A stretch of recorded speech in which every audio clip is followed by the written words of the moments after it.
If Niccolò Machiavelli were alive today, he wouldn't be writing books. He'd be running empires, silently. He wouldn't tweet, he wouldn't post. He'd be the man behind the scenes, pulling strings so subtle you'd swear it was destiny. Because in a world addicted to visibility, Machiavelli would dominate through invisibility.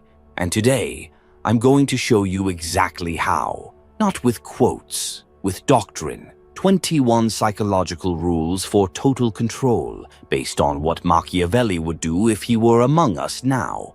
Men judge more by the eye than the hand. Control how they see you, and you control what they do. Rule 1. Always let them underestimate you. Machiavelli understood that power is safest when hidden. Today, everyone's in a rush to prove themselves, to flash credentials, to assert dominance, to show they're the smartest person in the room. But Machiavelli wouldn't walk in loud. He'd walk in last, observe first, speak when no one expects him to, and say what no one else dared to. And in doing so, he'd control the room without being noticed until it's too late. Let them think you're quiet. Let them think you're harmless. Let them think you're small. Because when they believe you pose no threat, they expose themselves fully. And that's when you strike, from a position they never prepared for. Rule 2. Charm is more dangerous than truth. In a hyper-connected, image-obsessed society, truth doesn't spread. Perception does. Machiavelli knew. Everyone sees what you appear to be. Few experience what you really are. So he wouldn't spend his time proving integrity. He'd spend it building illusion. He'd smile in boardrooms while planting seeds of misdirection. He'd charm enemies, feed them false confidence, and disarm them through likability. That's the art. Not to be good, but to be believed as good. You don't need to be honest. You need to be persuasive. Don't correct how people see you. Exploit it. Let them crown you the hero, while you quietly rewrite the ending. Rule 3. Create ambiguity on purpose. Most people fight to be understood. Machiavelli would do the opposite. He'd leave people guessing. One day cold, the next day generous. Sometimes silent, sometimes intense. Not because he's confused, but because they are. Confusion creates obsession. Obsession creates focus. Focus creates influence. When people can't define you, they study you. They analyze every word. They overinterpret silence. They begin to orbit your ambiguity, trying to make sense of what they cannot control. That's the power. You're not just a person anymore. You're a puzzle, and puzzles become fixations. Machiavelli would say, the people you control the most are the ones who think about you the most. So stop over-explaining. Stop clarifying your position. Stop filling every silence. Leave gaps. Speak in riddles. Smile when they ask questions you refuse to answer. Because confusion breeds curiosity, and curiosity becomes gravitational. Rule 4. Control what they see. Hide what you do. In a world where every move is broadcast, Machiavelli would move in shadows. Everyone's building their personal brand, posting updates, sharing progress, showing receipts. But the second people see how you move, they start preparing counter moves. They form alliances. They build narratives. They plant traps in your path. So what would Machiavelli do? He'd keep his output public, but his input private. He would appear transparent while hiding his true mechanics. A prince must always be prepared to act against loyalty, against charity, against humanity, against religion, to preserve the state. Translation: appear noble, move ruthlessly. Don't reveal your strategies. Don't explain your systems. Don't tell people what you're building until you've already built it. Let them think you're slow. Let them think you're resting. Then pass them by with a silence they never prepared for. Control the feed. Guard the factory. Rule 5. Build a mask. Then let it fracture. Machiavelli understood something every manipulator now uses. Perfection is forgettable. Flaws are addictive. So you build a mask. You become confident, poised, intelligent, calm, but just once. Let it crack. Reveal a controlled imperfection, a sharp word, a calculated vulnerability, a sudden burst of insight that reveals you're far deeper than they realized. Why? Because people don't obsess over what they already understand. They obsess over what feels just out of reach. Give them 90% of the story, then go silent. They'll chase the other 10% for years. A wise ruler should cultivate an appearance of virtue while being ready to act contrary to it. So be the light, then flash the darkness. Let them glimpse the abyss, then close the curtain. You'll become unforgettable. Not because they loved the mask, but because they saw it slip, and now they need to know what's behind it. Rule 6. Say less than necessary, always. When people talk too much, they reveal their weakness, their need for validation, their fear of being misunderstood, their emotional dependency on clarity. But the one who speaks with precision and stops before explaining too much dominates the room. Machiavelli didn't speak to be understood. He spoke to create distance. He used words like blades, not blankets. In a negotiation, in a disagreement, in a moment of tension, he'd say one sentence, 2 at most. Then let the silence speak louder.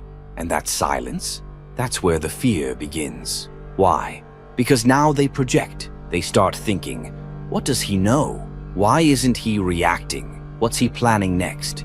You've said nothing, but they've written a novel in their heads, and you're the villain they can't outmaneuver. So what do you say in power? Exactly enough. Not to satisfy, not to impress, just to control the rhythm of thought. Then stop. Let them lean in. Let them guess. Let them sweat. Because mystery, real mystery, is forged in the space between words. Rule 7. Blur the line between threat and ally. In today's world, people are obsessed with knowing where everyone stands, who's on their side, who's against them, who's safe, and who's a threat. Machiavelli would never let them feel that certainty. He'd sit with enemies at dinner, compliment rivals publicly, defend people he privately planned to remove. Why? Because when people think you're dangerous, they prepare for war. But when they think you're neutral, they sleep. And the best time to move is when they're asleep. The lion cannot protect himself from traps, and the fox cannot defend himself from wolves. One must therefore be a fox to recognize traps, and a lion to frighten wolves. You must be both, so you complement your enemy's idea just before you outmaneuver them. You agree with the critic just before replacing them in silence. You appear passive until your absence becomes a weapon. Be warm, be supportive, be disarming until the moment you move. And by then, it's too late to stop you. Modern translation, say less, smile more, play neutral, and then remove them while they're still confused about whether you are even a threat. Rule 8. Make them feel safe right before you take power. The easiest way to remove someone is not by fighting them. It's by making them believe you're no threat. You're on their side. You want them to win. Then, when they finally trust you, you move. Machiavelli would study your patterns, mimic your language, praise your ideas, and disagree softly. He'd never make you feel like you're losing. He'd make you feel like you're guiding him. And once you feel safe, he would act decisively, quickly, cleanly. And by the time you feel betrayed, he's already in your seat. Men are so simple and so much inclined to obey immediate needs that a deceiver will never lack victims.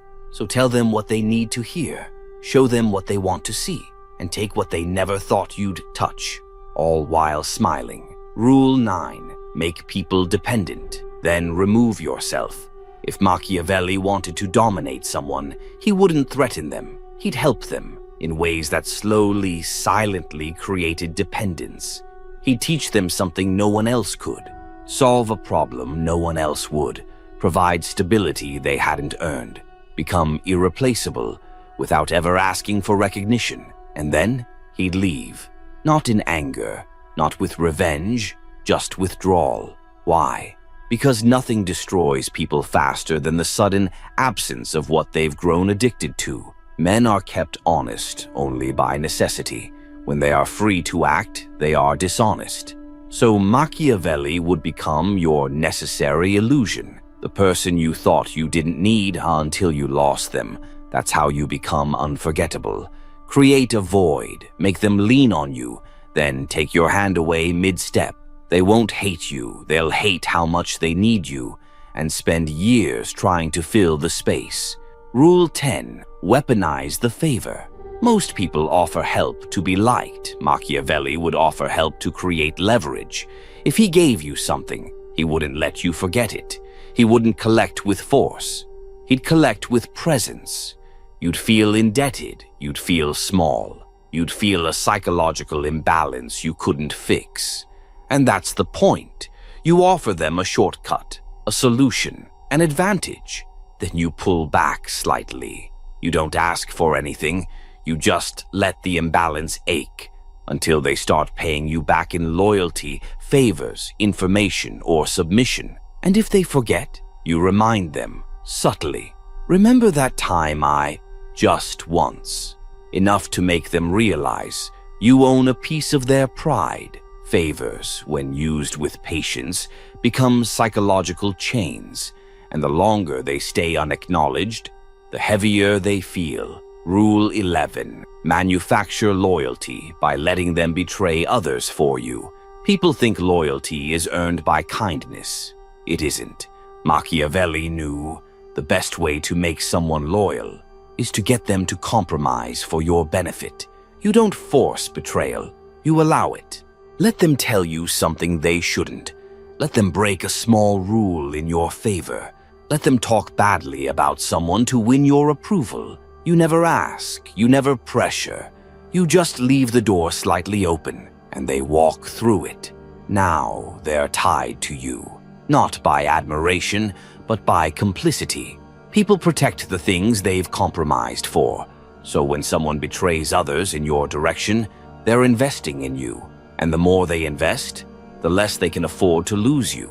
That's how Machiavelli would create allies, not through charisma, but through entanglement.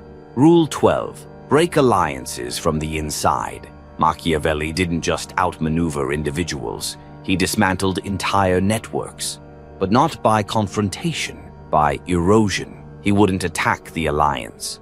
He'd infiltrate it. He'd plant ideas, seeds of doubt, misalignments in values. He who causes another to become powerful ruins himself. So he'd identify the strongest bond in the group and slowly infect it with suspicion. I heard he said something about you. Have you noticed how she never really defends you? I'm not saying anything. Just watch how they act. That's all it takes. You don't need to destroy the alliance. You just make them destroy it themselves. Let their fear of betrayal do the work for you, because once trust breaks inside a group, the whole structure collapses without a single blow. Rule 13. Reflect their insecurities back at them, gently. Want someone to obey you without realizing it? Make them feel seen, but only in ways that confirm their self-doubt. Not with insult, not with criticism, with soft, carefully timed comments.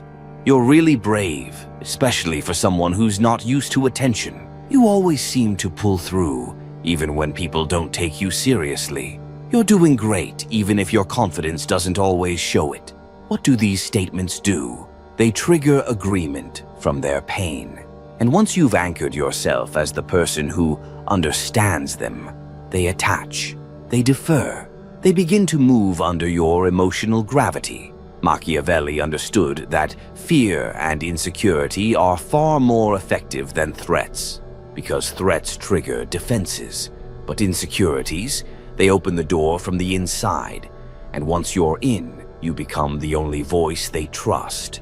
Rule 14. Never be the one holding the knife. In every betrayal, in every decision, in every ruthless removal, Machiavelli had one golden rule. Let others do the dirty work. He would orchestrate outcomes, whisper ideas, influence decisions, but never be the one in the spotlight.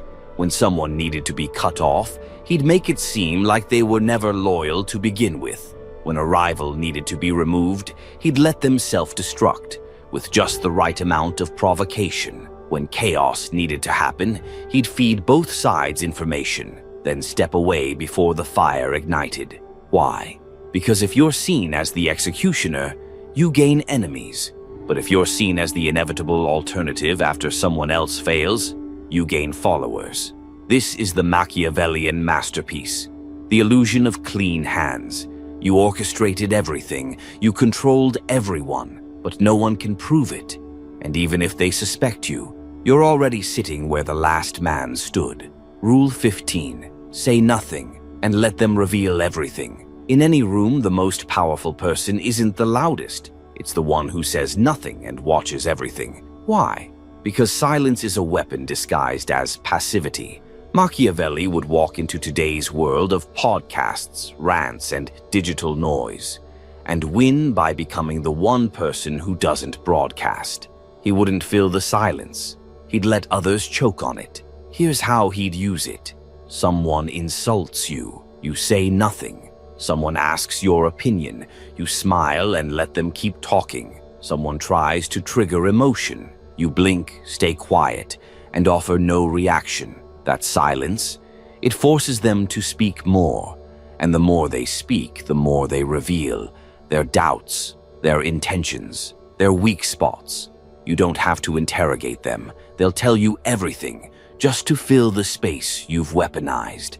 Never attempt to win by force what can be won by deception. And silence is deception's most elegant form.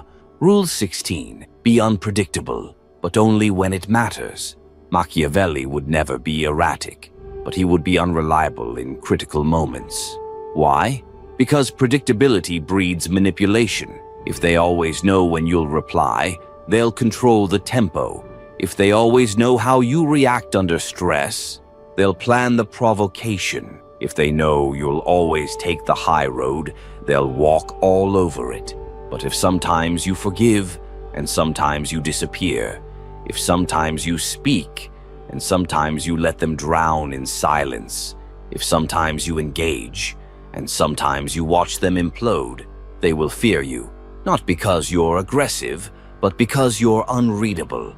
Machiavelli knew men are driven by two principal impulses, either by love or by fear. But fear is born from uncertainty, and the person they can't predict is the person they can't prepare for. Rule 17. Make your presence felt, even in absence. To dominate psychologically, you don't need to always show up.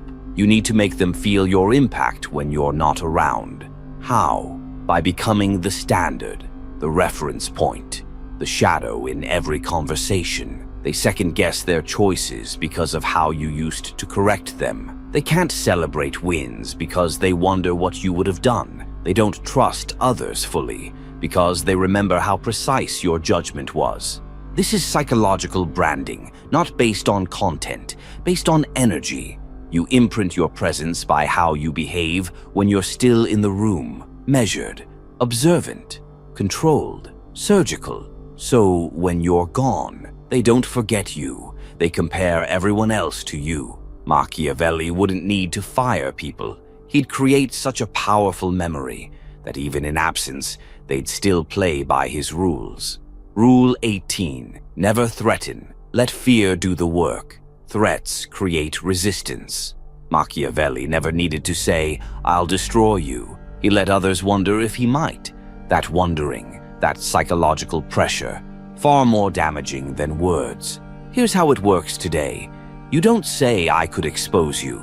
You just pause when they lie and watch them squirm. You don't say, "I'll ruin your chances." You just make one call, then say nothing else. You don't say, "You're done." You simply disappear from their world and let them panic about what you're doing. Why? Because fear based on imagination is more powerful than fear based on information. Once they fear what you might do, they start working for your approval, just to avoid finding out. Rule 19. Delay your revenge until it becomes devastating. Machiavelli didn't believe in quick retaliation. He believed in watching, waiting, letting the offense rot until the timing was perfect. Injuries should be inflicted all at once so that their ill savor may be less. Benefits should be granted little by little. This meant when someone wronged him, he didn't react. He studied them. He let them relax. He let them believe they'd gotten away with it. And then, one day, when they least expected it, he moved. Clean, calculated, absolute. Because revenge isn't just about punishment. It's about control. When you react instantly, you let the other person set the tempo. But when you delay, they live in paranoia. They can't enjoy their victories. They can't sleep soundly. They fear every silent moment. And that fear, it does more damage than any outburst ever could. Rule 20. Become a system, not a man. Machiavelli never wanted to be liked. He wanted to be respected. Not because of charm, but because removing him meant removing the structure. That's the modern move. Stop being a name. Start being a network, an idea, a standard, a strategy embedded in how others operate. Train others to think like you. Make yourself essential in systems no one else understands. Embed your voice in decisions that echo after you're gone. So even if they don't want you, they can't function without you. This is how legacies form. You aren't just feared while present. You are remembered in systems they can't delete. That's not influence. That's permanent psychological control. Rule 21. Make them afraid to speak your name. The final form of power isn't recognition. It's haunting. Machiavelli would be the person people reference indirectly. You know who I mean. Don't end up like him. You know how that move played out last time. They wouldn't say his name, because even naming you feels like invoking something bigger than they can handle. You don't trend, you linger. You don't win arguments. You change the atmosphere. You become the one they fear bringing up, because everyone else in the room already knows the consequences. If Machiavelli were alive today, he wouldn't be shouting online. He wouldn't be looking for followers. He'd be hidden in power structures, shaping narratives behind smiles and silence. He'd be the voice in your head that says, don't respond, don't reveal, let them speak first. And most importantly, don't chase respect. Position yourself so they can't breathe without it. That's how you win, not with fame, not with noise, with a legacy they can't stop, even if they never see you coming.